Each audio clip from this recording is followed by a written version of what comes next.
তো অনেক খারাপ লেগেছে, বাবা মার চেহারার দিকে তাকানো যায় না, ওরা ব্ল্যাঙ্ক হয়ে গেছে। ওরা আমি প্রায় 13 থেকে 14 বছর ধরে এই কাজ করছি এবং বিভিন্ন সংগঠনের মাধ্যমে এই কাজ করছি। আমি তো বাইক দিয়ে হেল্পটা প্রোভাইড করতেছি, রিলিফ ফিল হচ্ছে যে আচ্ছা। ভেতর থেকে পেছনাটা আসতেছিল যে কিছু করতে হবে, করতে পারতেছি না। অ্যাটলিস্ট স্ট্যান্ড নিয়েছে আমার জায়গা থেকে, মানসিক রিলিফটা অ্যাটলিস্ট ঘুমাইতে দেবে, কারণ ঘুমাইতে পারতেছি না। যে ফুটেজগুলো দেখতেছি, যে নিউজগুলো শুনতেছি, কোনো কারোই আসতেছে না। তো এই রিলিফটা আমার বড়, এই আচ্ছা। তৃপ্তিটা আছে। ঘটনার প্রথম দিন তো আসলে জিনিসটা উত্তরা কেন্দ্রিক হচ্ছিল বেশি। আমি জব করি পল্টনে, পসিবল ছিল না জব ছেড়ে হুট করে চলে যাওয়া। বাট তারপরের দিন থেকে এই জবটা আসলে অলমোস্ট স্টপ করে কন্টিনিউ আসতেছি। আচ্ছা। 10টা থেকে মোটামুটি সন্ধ্যার পর পর্যন্ত থাকি। কালকে ছিলাম, আজকেও থাকবো। মূলত অনেক কম, আজকের রেসপন্সই পাই নাই। দাঁড়িয়ে আছে, আসলে দাঁড়িয়ে থাকাই নিয়ম, আচ্ছা। পারলেও হেল্প করতে।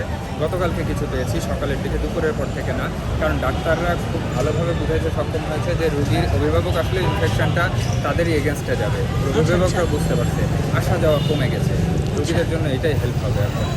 তো আলটিমেট এইটাই যদি ভালো হয়, এইটাতেও খুশি। আমি তুষার, বাসা বনশ্রী, এখানে পল্টনে জব করি, একটা ওভারসিজ কোম্পানি। আপনি কাল থেকে এখানে কাল থেকে হ্যাঁ, সর্বমোট 5 জন রোগীর আত্মীয় আর 2-1 জন হচ্ছে এখানে দেখতে এসে, আবেগতাড়িত হয়ে দেখতে এসে অসুস্থ হয়ে গেছিলো, এরকম 2-1 জন। আর একজন চাচা হেল্প দিয়েছিল, করতে পারি না কারণ উনি বাইকে বসার কন্ডিশনে ছিলেন। আমি তো বাইক দিয়ে হেল্পটা প্রোভাইড করতেছি, তো বাইকে যারা বসতে পারবে না তাদের কথা হেল্প করতে হবে। কালকের চিন্তাটা ছিল, কালকে প্রথমে ক্রাইসিসটা যখন ক্র্যাক করে তখন ব্লাডের ক্রাইসিস ছিল প্রাইমারি। ব্লাডের ক্রাইসিসটা সবাই মিলে যেভাবে মিটাই ফেলছি, এখন ব্লাড কোথাও দরকার নেই, ইভেন নেগেটিভ ব্লাডেরও শর্টেজ নাই। তারপরের ক্রাইসিসটা চারিদিকে আমরা দেখেছি ট্রান্সপোর্টেশনের, ফেয়ার নিয়ে একটা ইস্যু ছিল, আর মাঝখানে ঢাকা রাস্তার জন্য বাইক একটা সুইটেবল সলিউশন। আমার কাছে বাইক আছে, সুইটেবল সলিউশনটা আমার পকেটে, সো এটা দিয়ে কেন না, এই চিন্তা থেকে অ্যাটেম্পটা নেওয়া যে ট্রান্সপোর্টেশনে যতটুকু করতে হবে। আহত দেখিনি, আহত তো অনেক দেখেছি, আসলে নিয়ে যাওয়া আসার মাঝখানে কী পরিস্থিতিতে দেখেছি। বার্নটা যেরকম ভয়াবহ, বার্ন সম্পর্কে যতটুকু জেনেছি, আল্লাহ জানে কয়টা রোগী বাঁচবে, কারণ সবই মনে হচ্ছে 60-70% ওপরে বার্ন, এবং এগুলার রিকভার করার চান্স তুলনামূলক যত সম্ভব কম, যতটুকু নিউজ পাচ্ছি।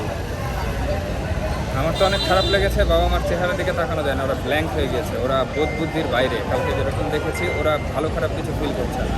এগুলা ভয়াবহ, ওয়ার্ডটা ছোট এগুলোর পাশে। পরশুদিন রাত্রে আসছিলাম, তারপরে গতকালকে আসতে পারিনি চাকরিতে, আজকে আছি। আবার একটু পরে চাকরিতে যাব, চাকরি শেষ করে আবার রাত্রিবেলা আসার চেষ্টা করছি। আমি প্রথম দিন গিয়েছিলাম বেশ কয়েকজনকে, আজকে গিয়েছি, আজকে একজনকে দিয়েছি। আজকে তেমন রোগী আত্মীয় স্বজনদের তো আসা নিষেধ এখানে, যার কারণে পরশুদিন হচ্ছে 4 জন। আমি এখানেই ছিলাম, কারণ আমার বাসার কাছে, তো আমার অফিসটা ওইখান থেকে কাছে, যার কারণে কোনো ইমার্জেন্সি ডাকের জন্য আমি চলে যেতে পারি। আমি চেষ্টা করছি আমার দিক থেকে কতটুকু সহযোগিতা করা যায়, এইটুকুই চেষ্টা করছি। আলহামদুলিল্লাহ, খুবই ভালো লাগছে, আর সবাই সুস্থ হয়ে উঠুক এই কামনাই করছি। সকল বাচ্চা যারা আহত অবস্থায় আছেন তারা সকলেই সুস্থ হয়ে উঠুক। আমি প্রায় 13 থেকে 14 বছর ধরে এই কাজ করছি এবং বিভিন্ন সংগঠনের মাধ্যমে এই কাজ করছি। হ্যাঁ, দিন থেকেই ছিলাম, তবে আমি উত্তরায় ছিলাম না। আমরা যখন জানতে পারি উত্তরায় এই দুর্ঘটনাটা ঘটে, তারপরে আমরা আপনার এখানে বার্নিংয়ে চলে আসি এবং এখানেই আমরা আপনার ছিলাম, এবং এখানে যতটুকু যা হেল্প করা দরকার সেগুলোর সাথে আমরা ছিলাম। আচ্ছা আচ্ছা। এর আগেও আমি যেহেতু ফায়ার সার্ভিসের ভলেন্টিয়ার হিসেবে আছি সিদ্দিক বাজার হেডকোয়ার্টারে, তো বিভিন্ন ধরনেরই আমরা অগ্নিকাণ্ডে ছিলাম, আমরা বিভিন্নভাবে সহযোগিতা করেছি, একসাথে কাজ করেছি। তবে আমার দেখা মতো সবচেয়ে বড় বা সবচেয়ে বেদনাদায়ক আমরা বলতে পারি, বা যেটা আমরা যেহেতু কাজ করি সবসময় আমরা অনেক বেশি কষ্ট পেয়েছি দেখে বাচ্চাদেরকে, তো এটাই মনে হয়েছে যে সবচেয়ে বেশি কষ্টদায়ক ছিল। কারণ ছোট ছোট বাচ্চারা যারা একদম হয়তো আপনার ক্লাস 2-তে 3-তে বা বয়স খুবই কম, 6-7 বছর 5 বছর বা একটু কম, তো এদেরকে দেখে আমরাও কোনোভাবে স্বাভাবিক ছিলাম না।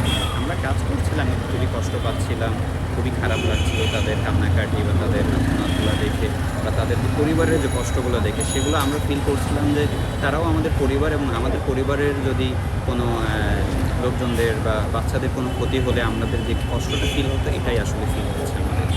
পরিস্থিতিটা আসলে আমি বাইরে তো ওইভাবে কোনো কিছু বলতে পারবো না। আমি যেহেতু বার্ন ইউনিটে ছিলাম, এখানের যতটুকু আমি দেখেছি, এখানে প্রায় গতটুকু পর্যন্ত যতটুকু আমি জানি যে 10 জনের মৃত্যু হয়েছে, এবং আজকে লাস্ট যেটা আপডেট পেলাম 11 জন। তো এই আপডেটটাই আমি পেয়েছি এখানে এবং এটা দেখেছি, এবং এছাড়া আহত বা অন্যান্য অবস্থায় যারা আছে তারা হয়তো সব মিলিয়ে আপনার মানে ইন টোটাল আপনার 50 থেকে 53 জনের মতো আমরা পেয়েছি। এটা হয়তো কম বেশি হতে পারে, কারণ দেখা যাচ্ছে যে অনেকে এখনও আসতেছে বা অন্য জায়গা থেকে এখানে ট্রান্সফার করতেছে। এটা আসলে সঠিক বলা যাচ্ছে না, বাট ওভারঅল আপনার 50+ বলা যায়। আমার মনে হয় এটা দুই দিকেই, কারণ আচ্ছা। প্রশাসনেরও আছে, কারণ আমরা যেই আপডেটগুলো পেলাম বা আমরা যেগুলো দেখলাম, যখন একটা জিনিস পুরান হয়ে যায় সেই জিনিসটা ওইভাবে আসলে ব্যবহার করা উচিত না যদি সেটা ভালো না থাকে। তো এটা দেখলাম এখন প্রত্যেকটা দেশ কিন্তু উন্নয়ন হয়েছে, আমরাও বলতেছি বাংলাদেশ ডিজিটাল হয়েছে। কিন্তু যে দুর্ঘটনাটা ঘটলো এবং যে বিমানে আপনার ঘটলো সেটা কিন্তু একদমই অনেক আগের ছিল, খুবই পুরান ছিল। তো এই জিনিসটা তো আমরা আশা করি না। আর স্কুলের যদি আমরা ব্যাপারে বলি, যে স্কুলে আমরা শুনেছি বা সবাই বলতেছে, এখনও সঠিকভাবে আমরা জানি না, বাট যতটুকু শুনছি ওইখানে পারমিশন ছিল না, তারপরও তারা এটা করেছে। তো আমরা যদি বলি দুই পক্ষেরই দোষ ছিল এবং দুই পক্ষ থেকে এই জিনিসটাকে দেখা উচিত বা বিবেচনা করা উচিত যে সমস্যাগুলো হচ্ছে, যাতে আজকে যেটা হয়েছে এটা হয়তো আমরা মেনে নিয়েছি, কারণ এখন যেটা হয়েছে এখানে আমাদের কোনো হাত ছিল না, কিন্তু পরবর্তীতে যাতে এইসব দুর্ঘটনা না ঘটে সেটা যাতে আমরা খেয়াল রাখবো বা তাদের কাছেও মানে আবেদন থাকবে যাতে কোনোভাবে এগুলো আর না ঘটে। ওই বিষয়গুলো সরকার হোক বা বিভিন্ন পক্ষ হোক বা স্কুল কর্তৃপক্ষ হোক, যাতে তারা এই জিনিসগুলো বিবেচনা করে। এটা আসলে ওইভাবে সঠিকভাবে বলা যাচ্ছে না যে এখন সে কি নিজেকে বাঁচানোর জন্য এটা এখানে করলো নাকি এখন ইচ্ছা করে করলো, এটা আসলে আমরা বলতে পারবো না। এগুলো